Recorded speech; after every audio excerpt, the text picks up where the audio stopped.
ও সকাল বন্ধুরা, এখন বাজে 8:30। তো এখন থেকে ভিডিও স্টার্ট করলাম। আমি এখন করব পুজো। তো আমি চলে এসেছি ঠাকুর ঘরে। তো এখন থেকে ব্লগটা দেখতে থাকো রান্না পর্যন্ত, তারপরে ভিডিওটা শেয়ার করবো আজকেই। তো সবাই ভালো থেকো, সুস্থ থেকো, আর কেমন আছো একটু কমেন্টে জানিও। আর আজকের ভিডিওটা এখান থেকে স্টার্ট করলাম। পুজো করব, চলে এসেছি। তো চলো কিছু কিছু ছোট ছোট ক্লিপ দেখাবো, আর কী কী রান্না করব। সবজি কাটা হয়ে গেছে, সেটাও শেয়ার করব। তো চলো পুরো ভিডিওটা দেখতে থাকবো। তো একটা করে সব ঠাকুরের জিনিসপত্র নিচেই নামিয়ে দিচ্ছি বন্ধুরা। এখন থেকে ভিডিওটা স্টার্ট করলাম, কারণ সকাল থেকে কোনো ব্লগ ভিডিও করা হয়নি। তো আমি বলেছি যে আমি সব কাজ একা করি না, কারণ আমরা সকল 3 জায়ে মিলে করি। আর 2 দিন বলেছিলাম যে দিদির শরীর খারাপ ছিল, আমার ছোটো যাও ছিল না, তাই সব কিছু কাজটা একা করতাম, শেয়ার করতাম। তো কাল থেকে চেষ্টা করব যেটুকু কাজ আমি করি সেটুকু কাজই তোমার সঙ্গে শেয়ার করতে। তার জন্য কী হতে হবে বলতো, ফোনটা আমার সঙ্গে রাখতে হবে, এটাই একটা জ্বালা। তো ঠাকুরেরা সব গুছিয়ে দিয়ে দেখলাম যে নকুনদানার ডিপেতে নকুনদানা নেই। তার জন্য ডিপেটা থেকে ভালোভাবে ঢেলে নিলাম। আসতে দাঁড়িয়ে দাঁড়িয়ে ঢালতে অসুবিধা হচ্ছিল, তার জন্য ডিপের মধ্যে ঢেলে নিলাম।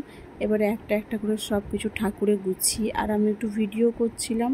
তো অনেকে বলবে হয়তো যে ঠাকুরে ভক্তি করো, পুজো করো ভিডিওর সঙ্গে। তো এখানে কোনো ফোনটা রাখবো যে কোনো পজিশন নেই, তাই আমি এইভাবে একটু পুজো করছি, তাতে ঠাকুর আমার সহায় থাকবে নিশ্চয়ই। তো একটা একটা করে সব কিছুই পুজো হয়ে গেল কমপ্লিট। দেখো আমি তারপরে চলে এলাম, আর মন্দিরেও পুজো দিয়েছি আমাদের তুলসী মঞ্চে। তারপরে চলে এলাম রান্না করতে। দেখো পটলটা এইভাবে ভেজেছি, কারণ পটলকে পেঁয়াজ লঙ্কা দিয়ে ছিঁচে দিলে মুড়ি খেতে খুব সুন্দর লাগে। আর আলু, বেগুন, কলা ফুল, মুসুর ডাল দিয়ে তরকারি হলো। আর এই যে পটল আলু ভাই দিয়ে বসে দিয়েছি। তো পটল আলু ভাজা হবে। আর এই মাছগুলো কিন্তু খুব সুন্দর দেখেছিল, আমি তোমাদের কাছে ভিডিও তো ফটোয় পোস্ট করেছি, আর একটা শর্ট ভিডিও অবশ্যই শেয়ার করবো। মাছগুলো কাঁচাতে এত সুন্দর দেখতে লাগছিল না, মানে বলার কথা নেই। দেখো তারপরে দেখো পটল আলুর ঝোল কমপ্লিট। আর তার সঙ্গে আমি কলা ফুলটা আগে রান্না করেছি। কলা ফুল রান্না করতে করতে মুড়িটা খেলাম। আর তারপরে কলা ফুল হয়ে গেল। এবার হচ্ছে মাছগুলো ভাজবো। মাছের তরকারিটা করলেই হয়ে যাবে আজকে রান্না। কিন্তু এই রান্নাটা শেষ নয়, আরও করতে হবে আমাকে, কারণ আমার ছোটো জায়গাও বাড়িতে নেই, এখন বোঝাও নেই, তো সবটা আমাকেই করতে হচ্ছে। আর একটু চকের দিয়ে গেছে। তো দেখো এটা হচ্ছে সেই মাছটা। এই মাছটা কিন্তু ভাজার পর আলাদা রকম দেখাচ্ছে, আর কাঁচাতে আলাদা রকম দেখাচ্ছে। তো শর্ট ভিডিওর মধ্যে শেয়ার করব, যদি মাছটা ভালো লাগে দেখতে জানিও কমেন্টে। তারপর দেখো দুধ হাঁড়ি বসে দিয়েছি, আর এসব ধুয়ে পরিষ্কার করতে হবে।